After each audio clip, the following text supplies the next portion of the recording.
As the sun sets on this land, we gather to share stories of our heritage and dreams for the future. Lila as if she were an unfinished thing.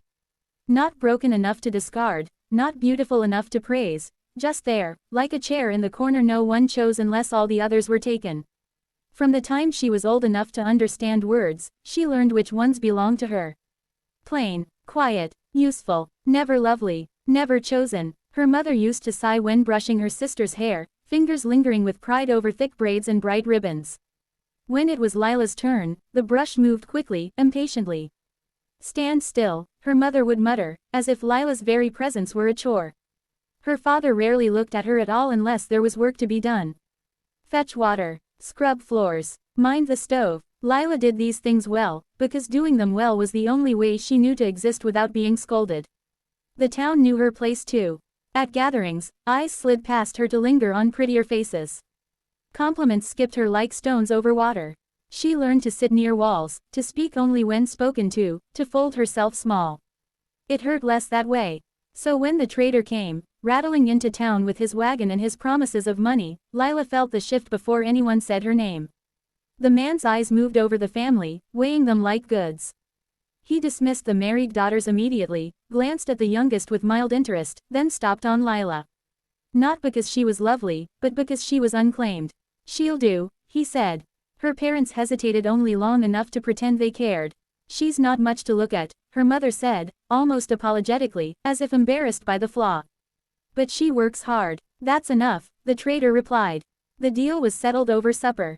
Lila sat there, spoon halfway to her mouth, listening as her future was discussed in the same tone used to bargain over grain. No one asked her what she wanted. No one noticed her hands trembling in her lap.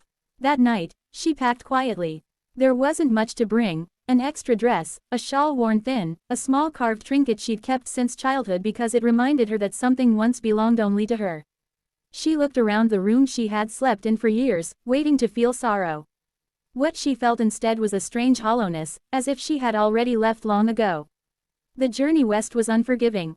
The wagon creaked endlessly, dust clinging to skin and hair until everyone looked the same shade of tired brown. Other girls rode with her, some crying, some angry, some staring ahead with blank eyes. Lila said little. She listened, she watched, she learned which silences were dangerous and which ones were safe. When they finally arrived, the land opened up wide and unexpected, rolling out beneath the sky like something alive. Fences stretched farther than she could see. The house stood solid and calm, not grand in the way of city homes, but steady, like it had grown there and belonged. The trader jumped down first, smoothing his coat, calling out. A man stepped from the porch. He wasn't young, but not old either. Tall, broad-shouldered, sun-worn. His clothes were clean but simple, his boots scuffed from real work. What struck Lila most was his stillness. He didn't rush. He didn't posture. He just stood there, eyes sharp and assessing, like someone used to making decisions that mattered. "This is Ethan Hale," the trader announced, as if presenting a prize. Ethan barely acknowledged him. His gaze moved instead to the girls, pausing briefly on each, measuring health, strength, spirit. When his eyes reached Lila, something changed. Not dramatically. Just a quiet narrowing of focus, like the world had settled into alignment. She felt it like a weight and fought the instinct to lower her eyes. She had learned that looking away invited dismissal, so she held his gaze, even as her heart pounded. "What's your name?" he asked. "Lila," she said, surprised her voice didn't break. He nodded once, as if confirming something he already knew. The trader began talking quickly then, how she was cheap, obedient, plain enough not to cause trouble. Ethan lifted a hand, stopping him mid-sentence. "I didn't ask," he said calmly. The silence that followed was thick. Ethan looked at Lila again, slower this time, not cataloging flaws but noticing details, the way her hands were rough but careful, the way her eyes stayed steady even when fear flickered beneath them. "She stays," he said. Just 2 words, final and unarguable. Money changed hands. The trader grinned, already turning away. Lila remained where she was, unsure whether to move, unsure what staying truly meant. Ethan gestured toward the house. "You'll have a room," he said. "Food's ready at sundown. Work starts tomorrow. You look tired." No one had ever noticed that before. Not out loud. Her room was small but clean. A real bed. A window that let in light. She touched the blanket as if it might disappear. When she finally sat, exhaustion rushed in all at once, heavy and overwhelming. Still, sleep didn't come easily. Her mind replayed the moment over and over, the way his eyes had stopped on her, not sliding away, not hardening with disappointment. She waited for fear to settle in, for regret, for the certainty that this kindness was temporary. But beneath all that waiting, something else stirred. A cautious, fragile sense that perhaps this place, this man, saw something in her that her own family never had. And as night deepened outside the window, Lila lay awake, breathing in the quiet, unaware that for the first time in her life, she had been chosen not despite her plainness, but because someone had truly looked.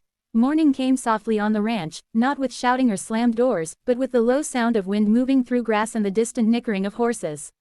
Lila woke before the bell, habit pulling her from sleep. For a moment she didn't know where she was. Then she saw the pale light on the wall, the small table, the folded blanket at the foot of the bed, and the memory of the previous day rushed back in. She rose quickly, smoothing her dress, braiding her hair with practiced speed. She expected someone to correct her, to bark orders, to remind her of her place.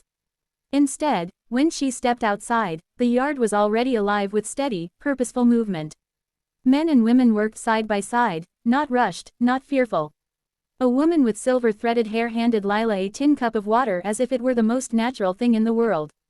"You'll be helping in the East Field today," she said kindly. "Eat first." Lila blinked. Eat first was a luxury she had never been offered. She nodded, murmured thanks, and sat on the low bench with the others. No one stared at her. No one whispered. For once, being unnoticed felt like peace rather than rejection. The work was hard but fair. The sun climbed, sweat traced lines down her spine, and her muscles ached in ways that felt earned, not punishing. When she faltered lifting a heavy sack, another hand appeared beside hers, steadying it without comment.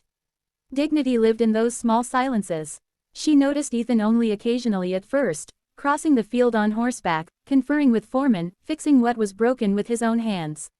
He did not hover. He did not watch her constantly. That, too, was different. It made his attention, when it came, feel real rather than possessive. By the third day, blisters had formed on her palms.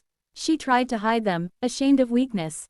That evening, when she returned to her room, a small tin of salve sat on the table beside a folded cloth. No note, no explanation, just the quiet understanding that someone had seen and cared without demanding gratitude.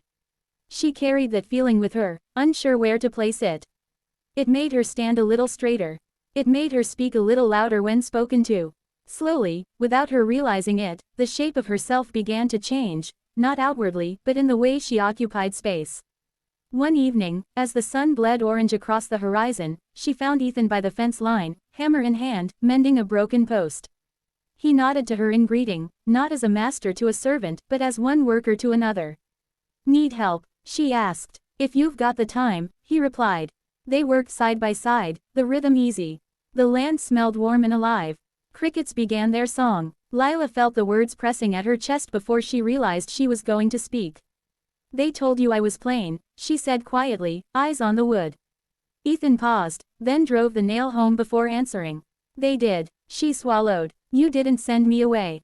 "No." She forced a small, self-protective smile. "Most men would have." He turned then, leaning against the fence, studying her face in the fading light. "Not searching for beauty, searching for truth. Most men look for something that shines fast and fades just as quick," he said. "I've had enough of that." Her breath caught. "What do you see when you look at me?" He didn't answer immediately, and she feared she had asked too much. Then he spoke, voice low and certain. "I see someone who endures. Someone who listens more than she speaks because she's learned words can wound. I see a woman who doesn't know her worth because no one ever took the time to show her." The fence creaked softly as the wind passed through. Lila's eyes burned, but she didn't look away. "And my face?" she asked. He smiled then, not wide, not practiced, but honest. "Your face looks like home." The words settled between them, heavy and gentle all at once. From that day on, something unspoken grew. They talked more. About the land, about mistakes, about quiet dreams neither had dared name. Ethan told her of a marriage long past, beautiful and hollow, built on appearances and expectation. Lila listened, understanding more than she said. People on the ranch noticed the change before she did. How Ethan waited for her steps. How his voice softened when he spoke her name. How Lila laughed more easily now, her smiles no longer careful or rare. When he asked her to walk with him one evening beyond the fields, she felt fear rise, not of him, but of hope. They stopped on a hill overlooking the land, the sky wide and endless. I won't insult you by pretending this is sudden, he said.